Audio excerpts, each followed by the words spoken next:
Assalamu alaikum. Hope you are doing well. Welcome to the next session of research methodology. आज के session में हम data analysis के ऊपर बात करेंगे और हम देखेंगे कि जो डेटा हमने अपने सैंपल से कलेक्ट किया था थ्रू अ क्वेश्चनेयर और अ परफॉर्मा, उसको कैसे एनालाइज किया जाता है। अब आजकल के दौर के अंदर आप डेटा मैनुअली एनालाइज नहीं करते, बल्कि कंप्यूटर के डिफरेंट सॉफ्टवेयर्स अवेलेबल है जिसके अंदर आप अपना डेटा फीड करते हैं एंड देन आप अपने डेटा के लिहाज से और अपने रिक्वायरमेंट को देखकर आप डिफरेंट टेस्ट रन करते हैं और वो आपको आउटपुट देता है। तो आपका काम क्या होता है, you just have to interpret that data. जो आउटपुट वो देगा आपने उसको इंटरप्रेट करना है और उसके अकॉर्डिंग आपने अपने रिजल्ट्स उससे निकालने हैं। यानी डेटा एनालिसिस का जो स्टेप है वो कंप्लीटली ऑटोमेटेड है, वो सॉफ्टवेयर आपके लिए करेगा and you just have to interpret those results that are given by the software. तो उसके अंदर हम देखेंगे कि कौन से सॉफ्टवेयर इस्तेमाल होते हैं। A lot of software are there. आप नेट के ऊपर जाते हैं, स्टेटिस्टिक्स के डिफरेंट आपको सॉफ्टवेयर मिलेंगे, बट जो बेस्ट सॉफ्टवेयर है और most widely use in research जो सॉफ्टवेयर है वो है एसपीएसएस। अब एसपीएसएस आईबीएम वालों का जो इंटरनेशनल बिजनेस मशीन कंप्यूटर के जो डिफरेंट प्रोडक्ट्स बनाते हैं कंप्यूटर रिलेटेड या आईटी रिलेटेड, उनका ये सॉफ्टवेयर है जो कि पेड वर्जन में भी अवेलेबल है और आप उसको क्रैक वर्जन भी आप डिफरेंट साइट से आपको मिल जाता है। According to your affordability and feasibility आप उसको क्रैक वर्जन भी डाउनलोड कर सकते हैं और आप उसका ट्रायल वर्जन भी ले सकते हैं। 1 मंथ उसका ट्रायल भी होता है, तो आप उसको कर सकते हैं। उसमें बेसिकली आपने करना ये होता है कि आप सॉफ्टवेयर डाउनलोड करते हैं और आईबीएम का जो साइट है इंटरनेशनल बिजनेस मशीन्स का, उसके ऊपर आप अपना आईडी बनाते हैं और उस आईडी के जरिए आप लॉग इन करते हैं एंड देन जो कंप्लीट इंटरफेस है वो आपके सामने होता है। यानी आप सॉफ्टवेयर जो एप्लीकेशन है उसमें आप इंटर हो जाते हैं। बाकी जो उसको ऑपरेट कैसे करना है, उसमें डेटा फीडिंग कैसे करनी है एंड उसके ऊपर डिफरेंट टेस्ट कैसे रन करते हैं, वो हम लैपटॉप के अंदर देखेंगे कि उसको कैसे करते हैं। चलें तो फिर लैपटॉप की तरफ। तो यहाँ से हमने एसपीएसएस शुरू करना था। अब यहाँ पे आपके पास ये डाउनलोड होना चाहिए। जब आप डाउनलोड कर लेंगे, लॉगिन कर लेंगे, तो आपके पास जब आप इसके ऊपर क्लिक करेंगे तो ये ओपन हो जाएगा। It will take a while and then it will be opened. जब ये ओपन हो जाएगा तो आपके पास इस तरह का कुछ इंटरफेस होगा। यहाँ पे आपके पास दो व्यूज़ होते हैं, एक डेटा व्यू और एक वेरिएबल व्यू। अब डेटा व्यू ऑब्वियसली जैसा नाम बता रहा है कि डेटा व्यू है, तो इसमें हम डेटा इंटर करते हैं, यानी डेटा फीडिंग करते हैं। इसके अंदर जो भी हमारे पास जितने भी नंबर ऑफ रिस्पॉन्सेज होते हैं वो हम यहाँ पे इसके अंदर फीड करते हैं। यहाँ वेरिएबल व्यू के अंदर हम अपना वेरिएबल जो है उसको डिफाइन करते हैं, उसको लेबल करते हैं और उसके अंदर जो डेटा होता है हम उसका जो टाइप होता है, यानी वो नॉमिनल है, ऑर्डिनल है या क्वांटिटेटिव टाइप है, तो हम उसके अंदर वो मेंशन करते हैं। तो इसमें हम पूरा एक वेरिएबल डिफाइन करते हैं। फॉर एग्जांपल यहाँ से हम शुरू करते हैं। सबसे पहले जो हमारे पास वेरिएबल है, लेट्स सपोज हम लेते हैं कि सीरियल नंबर। वेरिएबल के अंदर आप स्पेस नहीं दे सकते, अगर स्पेस देंगे भी तो वो क्या करेंगे, उसको रिजेक्ट करेगा। सही है। उसके बाद इसकी टाइप ऑब्वियसली न्यूमेरिक टाइप होगा। सीरियल नंबर जो आपके पास जितने भी होते हैं न्यूमेरिक होते हैं, 1 2 3। डेटा विड्थ मतलब कितने डिजिट तक आप उसको रख सकते हैं, तो 8 इज एनफ, हम उसको नहीं छेड़ते। उसके बाद डेसिमल में अगर आप आ जाए तो ऑब्वियसली जितने भी सीरियल नंबर होते हैं वो डेसिमल के अंदर नहीं होते, तो हम यहाँ पे इसको 0 कर देते हैं। उसके बाद लेबल हम करते हैं इसको। यहाँ पे आप अपना जितना भी आपका क्वेश्चन होता है या आप अपने क्वेश्चनियर के अंदर जितना भी आप अगर उसको एक छोटा सा लेबल देना चाहते हैं या पूरा क्वेश्चन लिखना चाहते हैं, ये आपकी मर्जी होती है। बट यहाँ पे आप अपना पूरा वेरिएबल रिलेटेड जो भी आपका टैग होता है उसको सारा मेंशन करते हैं। फॉर एग्जांपल मैं सीरियल नंबर वहाँ पे मैंने लिखा, तो यहाँ पे मैं लिखता हूँ कि serial number of the subject.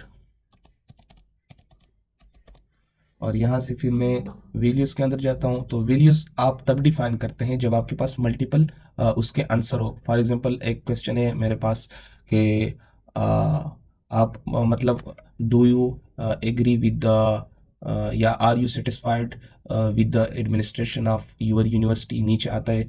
आपने ऐसे अक्सर ऐसे क्वेश्चंस देखे होंगे जिसमें आता है कि strongly agree, agree, neutral and then disagree and strongly disagree. तो उस तरह अगर आपके पास कोई सीन है मल्टीपल चॉइस क्वेश्चन का, तो आप यहाँ पे फिर डिफाइन करते हैं अपने वैल्यूज़। सही है, लेकिन हमारे पास चूंकि सीरियल नंबर है उसमें हम वैल्यूज़ डिफाइन नहीं करते, तो उसको ऐसे ही छोड़ देते हैं। मिसिंग को भी हम ऐसे ही छोड़ देते हैं, कॉलम को भी आपने नहीं छेड़ना। अलाइनमेंट ऑब्वियसली आपकी डेटा की अलाइनमेंट है कि वो किस तरह दिखनी चाहिए, तो वो भी आपकी मर्जी होती है, उसको चेंज ना ही करे तो बेटर है बाकी किसी चीज़ के साथ। अब यहाँ पे मेजर के अंदर आपने डिफाइन करना होता है कि आपका जो ये वेरिएबल है ये किस किस्म का डेटा है। तो ऑब्वियसली हमारे पास क्या है, ये नॉमिनल है। हमारे पास सीरियल नंबर कोई, हमने सीरियल नंबर से कोई डेटा नहीं निकालना, ना उसके ऊपर कोई कंप्यूटेशन करनी है। हमने सिर्फ क्या करना है, हमारा जो हर एक नंबर होता है वो एक सब्जेक्ट को रिप्रेजेंट करता है, एक नाम की जगह हमें काम देगा। तो ऑब्वियसली ये सारे आपने पढ़े, ऑर्डिनल, नॉमिनल और जितने भी क्वांटिटेटिव होते हैं वो सारे यहाँ पे स्केल के अंदर आते हैं। यहाँ पे SPSS के अंदर जितने भी आपके क्वांटिटेटिव वैल्यूज़ होते हैं वो स्केल के अंदर खुद ब खुद आ जाते हैं। तो हमने नॉमिनल इसका मेंशन करना है, क्योंकि serial number is just a kind of name हमारे लिए, हर एक सब्जेक्ट के लिए। उसके बाद हम सेकेंड नंबर पे इंटर करते हैं, यहाँ पे फॉर एग्जांपल हम इंटर करते हैं क्लास। उसके बाद हम ऑब्वियसली ये भी न्यूमेरिक वैल्यू होगा हमारे पास। उसके बाद हम विड्थ वही रखते, डेसिमल ऑब्वियसली क्लास 0.1 या 1.2 तो नहीं होता, तो हम इसको भी डेसिमल अप टू 0 डेसिमल। उसके बाद ईयर ऑफ स्टडी हम करते हैं कि हम year of studies of the subject. For example हम जो क्वेश्चनेयर जो हमारा है या हमारा जो रिसर्च है वो मेडिकल स्टूडेंट्स के ऊपर है, तो हम इस तरह करते हैं। उसके बाद ऑब्वियसली क्लासें हमारे पास मेडिकल, अगर आप MBBS की एग्जांपल ले तो आपके पास 5 क्लासें होती है। तो 5 क्लासें के अंदर कोई बंदा होगा वो फर्स्ट ईयर में से होगा, कोई होगा जो सेकेंड ईयर में से होगा, कोई होगा जो थर्ड ईयर में से होगा। अब उसके अंदर आपने वैल्यूज़ डिफाइन करनी, आपने नीचे ऑप्शन दिए होंगे कि आप अपना क्लास टिक करें, तो यहाँ पे हम आते हैं, यहाँ पे हम ऐड करते हैं। फॉर एग्जाम्पल 1, उसको हम लेबल करते हैं कि 1 क्या है हमारे पास, 1 इज फॉर फर्स्ट ईयर। सही है, 1 is for first year, then 2 is for second year, इसी तरह 3 इज फॉर थर्ड ईयर, इसी तरह 4 is for fourth year, and then 5 is for final year. जो भी आपके पास ऑप्शंस होते हैं, फॉर एग्जांपल यहाँ पे इस वेरिएबल के मेरे पास 5 ऑप्शन बन रहे हैं, तो मैंने 5 इंटर कर दिए और इसको ओके कर दिया। ये यहाँ पे हो गया। उसके बाद मिसिंग को आपने नहीं छेड़ना, कॉलम को नहीं छेड़ना, इसको भी नहीं छेड़ना, और यहाँ पे आपने डिफाइन करना है, चूँकि हमारे पास क्लास जो है वो हम रैंक कर सकते हैं, तो हम वो स्केलर ना क्वांटिटेटिव वैल्यू भी नहीं है उस तरह से हमारे पास, और ना ही नॉमिनल है, बल्कि हमारे पास ऑर्डिनल है। अब ऑब्वियसली जो फर्स्ट ईयर में होगा वो जूनियर होगा, जो सेकंड ईयर में होगा वो फर्स्ट ईयर से, मतलब हम इनकी रैंकिंग कर सकते हैं, एक प्रॉपर ऑर्डर दे सकते हैं। सो दैट्स वाई जो हमारा ये वेरिएबल है वो ऑर्डिनल कैटेगरी में फॉल करता है, तो हम ऑर्डिनल सेलेक्ट करते हैं। इसी तरह जो नेक्स्ट फॉर एग्जांपल हम जेंडर का वेरिएबल जनरेट करते हैं। सही है, हमारे क्वेश्चनियर के अंदर जेंडर का वेरिएबल है, न्यूमेरिक है ऑब्वियसली, और उसके बाद डेसिमल जेंडर के अंदर भी नहीं होता। उसके बाद ये न्यूमेरिक, और यहाँ पे जो अब अगर देखेंगे तो यहाँ पे डिफरेंट आपके पास चीज़ें आ जाती है। मोस्ट ऑफन आपको 2 चीज़ों से वास्ता पड़ेगा, एक न्यूमेरिक और एक स्ट्रिंग। अगर आप कोई नेम वगैरह से, मतलब जो पूरा एक वर्ड है, तो आप स्ट्रिंग सेलेक्ट करेंगे। फॉर एग्जांपल अगर मेरे पास यहाँ पे नेम का कोई वेरिएबल मैं जनरेट करता हूँ, अली, अहमद खान, जो भी है हमारे पास, तो उसके लिए फिर मैं स्ट्रिंग सेलेक्ट करता। बट मैं एज सच कोई नेम वाला वेरिएबल जनरेट नहीं कर रहा। हमारे क्वेश्चनियर के अंदर सब्जेक्ट से नेम हमने नहीं पूछे और ना हम नेम को कंप्यूट कर रहे हैं, सो मैं स्ट्रिंग सेलेक्ट नहीं कर रहा, बिल्कुल उसको न्यूमेरिक ही छोड़ रहा हूँ। से बाकी इसमें डिफरेंट है, वो हमारे फील्ड से रिलेटेड नहीं है, तो मैं न्यूमेरिक ही इसको छोड़ रहा हूँ। उसके बाद विड्थ उसी तरह छोड़े। डेसिमल ऑब्वियसली जेंडर के अंदर भी डेसिमल नहीं होते। फॉर एग्जांपल 0.1% या 1.2 मेल तो नहीं होता ना, पूरा या मेल होता है या फीमेल होता है, इस तरह कुछ। तो यहाँ पे मैं लेबल करता हूँ इसको कि gender of the subject, gender of the subject, इसको मैंने लेबल किया। उसके बाद वैल्यूज़, अब मैं यहाँ पे इनको वैल्यू देता हूँ। फॉर एग्जांपल मैं इसको ये वैल्यू डिफाइन करना, इसको कोडिंग भी कहते हैं कुछ लोग, और कुछ क्या भी कह सकते हैं, लेकिन यहाँ पे इसको वैल्यूज़ को लेबल करना ही होता है आपने। अब फॉर एग्जांपल मैं 1 अगर मैं इसमें लिखता हूँ, तो 1 को मैं लेबल करता हूँ कि मेल है, इसके अलावा मैं एक और ऐड करता हूँ 2, जो कि मेरे पास क्या है, फीमेल है। और अगर आपने 3 ऐड करना है ट्रांसजेंडर वगैरह के लिए तो वो भी आप कर सकते हैं, बट मैं इसको यहाँ पे इसी तरह चलो ऐड कर लेते हैं। 3 हमने ऐड करना है 3 को, और ये एनी अदर, सही है। उसके बाद हमने इसको ओके कर दिया तो ये यहाँ पे आ गया। उसके बाद मिसिंग वगैरह को आपने नहीं छेड़ना। अब जेंडर क्या है हमारे पास, ओबियसली 1 2 जो हमारे पास वहाँ पे हमने मेंशन किए, they are just representing the gender male और फीमेल। तो वो डिजिट हमारे किसी काम की नहीं है, but they are just using instead of the names. यानी फीमेल की जगह 2 यूज़ हो रहा है और मेल की जगह 1। तो हमारे पास उनका जो उनकी डिजिट की वैल्यू है वो हमारे पास कुछ कोई भी नहीं है, but they are just used instead of names. तो हम यहाँ पे नॉमिनल करते हैं। इसी तरह हम डिफरेंट वेरिएबल इंटर करते हैं, सही है। अब जैसे जैसे आप यहाँ पे वेरिएबल ऐड करते जा रहे हैं, ये डेटा व्यू के अंदर आपके पास ये वेरिएबल आ रहे हैं। तो नेक्स्ट टाइम आप सिर्फ क्वेश्चनर उठाते हैं और यहाँ पे इसको इंटर करते हैं।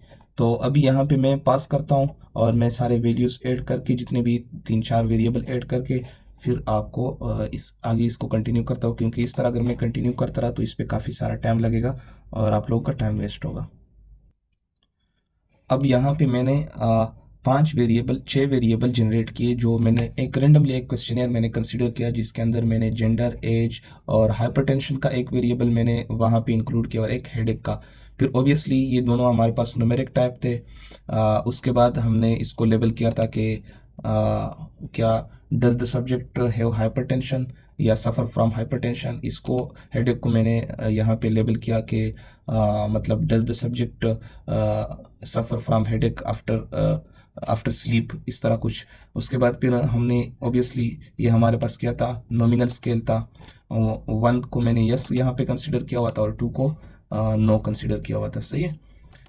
अब यहाँ पे अगर एज वाले को आप देखें तो एज ऑब्वियसली हमारे पास क्या होता है, यहाँ पे मल्टीपल चॉइस हमारे पास नहीं होते।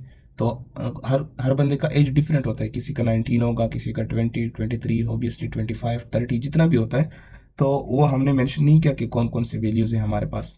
उसके बाद उसका जो स्केल है वो हमने चूँकि क्वांटिटेटिव हमारे पास एज जो है वो क्वांटिटेटिव एक क्वांटिटी है हमारे पास, तो हमने उसको स्केल के अंदर। स्पेसिस की ये खूबी है कि ये आपको सिंप्लीफाई करके ऑर्डिनल, नॉमिनल और बाकी जितने भी होते हैं वो स्केल के अंदर डाल देता है, तो ये आपके लिए इजी हो जाते हैं। तो उसको हमने स्केल उसमें मेंशन किया। तो इस तरह से मैंने कोशिश की कि जितने भी यहाँ पे वेरिएबल के मेजर की जितनी भी टाइप्स है वो हम सारे यूज़ करें। तो हमने नॉमिनल भी यूज़ किया, ऑर्डिनल भी यूज़ किया और स्केल भी यूज़ किया। अब हम चलते हैं डेटा व्यू की तरफ। अब डेटा भी मैंने जल्दी जल्दी से एक पुट किया ताकि आप लोगों को आसानी हो। सीरियल नंबर ऑब्वियसली हमने वैसे 20 बंदों का डेटा इंटर किया, या 20 क्वेश्चनियर जो आपने इकट्ठे किए, कलेक्ट किए डेटा। फॉर एग्जांपल आपके पास 20 क्वेश्चनियर पड़े थे, तो आपने वो 20 क्वेश्चनियर और आपके पास ये 5 6 वेरिएबल थे जिनको आपने इंटर किया। अब सीरियल नंबर 20 तक हो गया। उसके बाद क्लास हमारे पास 5 तक क्लासें थी, first year, second year, third year, fourth year and final year. तो हमने पहला जो बंदा था वो फर्स्ट ईयर से था, दूसरा फाइनल ईयर से था, फिर थर्ड ईयर से था, फोर्थ ईयर से था, फिर फोर्थ ईयर से था, फिर second year, final year, third year. इस तरह से हमने सारों के वो एज वो किए। बेसिकली आप क्या करते हैं, एक क्वेश्चनर पकड़ते हैं, उनसे सारे वेरिएबल बारी बारी इंटर करते हैं, फिर वो क्वेश्चनर रखते हैं, दूसरा उठाते हैं और वो आप इस तरह से डेटा फीडिंग करते हैं। फिर हमने देखा पहले का जो एज था उसका 19 था, फिर 25 था, फिर उसका 21 था। इस तरह से सारों के एज भी हमने इंटर किए। इसी तरह जेंडर भी, मेल के लिए हमने 1 वहाँ पे वेरिएबल के अंदर मेंशन किया हुआ था। यहाँ पे अगर आप आ जाओ यहाँ पे, तो मेल के लिए 1 था, फीमेल के अंदर फीमेल के लिए 2 था, और एनी अदर के लिए हमने 3 रखा हुआ था। तो इस तरह से हमने वहाँ पे वेरिएबल को मेंशन किया होता है। तो इसीलिए हम फिर मेल फीमेल पूरा नहीं लिखते, बल्कि सिर्फ 1 2 लिखते हैं ताकि हमारे लिए आसानी हो। तो हम सीधा सीधा इसमें हमने इंटर किया, जो जिसका जो जेंडर था वो हमने इंटर किया। उसके बाद एज के लिए हमने कोई वैल्यू डिफाइन नहीं किया था, तो जिसका जितना एज था वो हमने उसी तरह लिख लिया। फिर हाइपरटेंशन के लिए हमने लिखा था कि हाइपरटेंशन जो है उस जिसका हाइपरटेंशन होगा उसके लिए 1 लिखेंगे, जिसका नहीं होगा उसका 2 लिखेंगे। तो इस तरह हमने वो भी अपना वेरिएबल सारा उसके अंदर फीड कर लिया। उसके बाद हेडेक, वो भी हमने सारा लिख लिया, सही है। अब यहाँ से आप देख सकते हैं कि ये जो 1 2 आपने लगाए हुए हैं ये किस चीज़ के लिए वो करते हैं, स्टैंड करते हैं। पर आप मेल और फीमेल पूरा नहीं लिखते, आप आसानी के लिए सीधा 1 2 लिखते हैं, तो आपके लिए आसान हो जाता है। तो ये यहाँ तक हो गया। अब ये हमने डेटा इंटर कर दिया। अब हम इसके ऊपर क्या करते हैं, बेसिकली हमारा काम था कि एनालाइज करना डेटा को। तो हम डेटा एनालिसिस करेंगे। इसके बाद यहाँ पे एनालाइज के अंदर जाएंगे। आपने सिर्फ क्या करना है, डेटा इंटर करना है, उसके बाद एनालाइज ये आपको खुद करके देगा। और यहाँ से आपने फ्रीक्वेंसीज के अंदर जाते हैं। But these are not only frequencies, सही है। यहाँ पे जितने भी वेरिएबल है, आप स्टेटिस्टिक्स के अंदर जाते हो और यहाँ पे आप सेलेक्ट करते हो। आपके पास यहाँ पे मीन, मीडियन, मॉड वगैरह जितने भी मेजर्स ऑफ सेंट्रल टेंडेंसी के जो आपके पास स्टेटिस्टिक्स के जो टर्म्स है वो यहाँ पे है। उसके बाद डिस्पर्शन या वेरिएशन के जितने भी मेजर्स है, स्टैंडर्ड डिविएशन, वेरिएंस, रेंज वगैरह, ये आप यहाँ से सेलेक्ट करके आप कर सकते हैं। फॉर एग्जांपल मैं एक ही दफ़ा में मीन, मीडियन, मॉड और यहाँ से स्टैंडर्ड डिविएशन, वेरिएंस और रेंज सबको सेलेक्ट करता हूँ एक ही साथ। उसके बाद यहाँ पे किन किन वेरिएबल्स के ऊपर मैंने अप्लाई करना है, तो ऑब्वियसली सीरियल नंबर के साथ हमारा कोई वास्ता नहीं है इतना ख़ास। तो जेंडर, ईयर ऑफ स्टडी के लिए जेंडर के ऊपर हम अप्लाई करते हैं। उसके बाद एज के ऊपर, उसके बाद यहाँ पे ये तो मैं सिंपल आपको सिखाने के लिए कि आप किस तरह से कंप्यूट करते हो। बाकी ये हो कि आपने देखना होता है कि कौन सी वेरिएबल के ऊपर आपका कौन सा टेस्ट लगता है, कौन सी चीज़, कौन सा मतलब कौन सा स्टेटिस्टिकल ऑपरेशन आपके डेटा के ऊपर अप्लाई होता है। अब हर एक के ऊपर हर स्टेटिस्टिकल ऑपरेशन अप्लाई नहीं होता, बल्कि कुछ स्पेसिफिक स्टेटिस्टिकल ऑपरेशन होते हैं जो स्पेसिफिक डेटा के ऊपर अप्लाई होते हैं। तो वो आपने खुद देखना है, जो कि मैंने पिछली प्रेजेंटेशन के अंदर वेरिएबल्स का एक टेबल आपको बताया था कि जिनके ऊपर डिफरेंट जो टेस्ट थे, काई स्क्वायर, एनोवा या टी टेस्ट जितने भी थे, वो मैंने उसमें बताए हुए थे कि अगर आपके पास डेटा की ये फीचर हो तो आप उसके ऊपर ये वाले टेस्ट अप्लाई कर सकते हो। यहाँ से हमें चार्ट्स भी चाहिए होंगे कुछ। फॉर एग्जांपल यहाँ पे हम बार चार्ट की बात करते हैं कि हमें बार चार्ट्स बना के दे दें। उसके बाद चार्ट वैल्यूज फ्रीक्वेंसीज के अंदर हो या परसेंटेज के अंदर हो, फ्रीक्वेंसीज के अंदर ही रहने दे देते हैं, ये आपके उसके ऊपर डिपेंड करते हैं, रिक्वायरमेंट के ऊपर। तो इसको हम कंटिन्यू करते हैं और ये हमारे पास हमने सारे वेरिएबल एक ही साथ डाल दिए। ओबियसली इनमें कुछ हमें नहीं चाहिए होंगे, बट स्टिल हम इसके ऊपर अप्लाई करते हैं, ताकि असल मकसद ये है कि आपको पता चले कि किस तरह आप अपने जो मीन, मीडियन वगैरह आप किस तरह अपने डेटा से डिराइव करते हो। तो ये हमने ओके कर दिया इसको और हम वेट करेंगे। इसके बाद आपके पास आउटपुट आ जाता है और ये हमारे पास आउटपुट आ गया, सही है। ये अब आप अगर देखें इसको तो हमारे पास यहाँ पे वेरिएबल है और यहाँ पे उसका मीन, मीडियन, मॉड और स्टैंडर्ड डिविएशन वगैरह फ्रीक्वेंसी टेबल पूरा यहाँ पे आ गया। यहाँ से आप अपना डेटा इंटरप्रेट करके अपने रिजल्ट लिखने होते हैं। अब यहाँ पे अगर हम नीचे आ जाएं, फॉर एग्जांपल फर्स्ट ईयर के कितने स्टूडेंट थे, 2 स्टूडेंट थे, उसकी फ्रीक्वेंसी 2 थी और 10% टोटल बन रहे थे। इसी तरह आप अगर सेकेंड ईयर की 3 थे, 15% बन रहे थे। इसी तरह परसेंटेज फ्रीक्वेंसी आपके पास यहाँ पे आ जाती है। तो उसके बाद यहाँ पे जेंडर, उसकी फ्रीक्वेंसी, परसेंटेज यहाँ पे आपके पास आ रही है। उसके बाद एज कितना था, सही है, वो भी यहाँ पे आपके पास किसकी एज कितनी थी, तो वो सारे आपके पास यहाँ पे आ रहा है कि 19, 20, 21, 22, 23, 25, ये आपके पास डिफरेंट एजेस थे और इनकी ये फ्रीक्वेंसीज थी।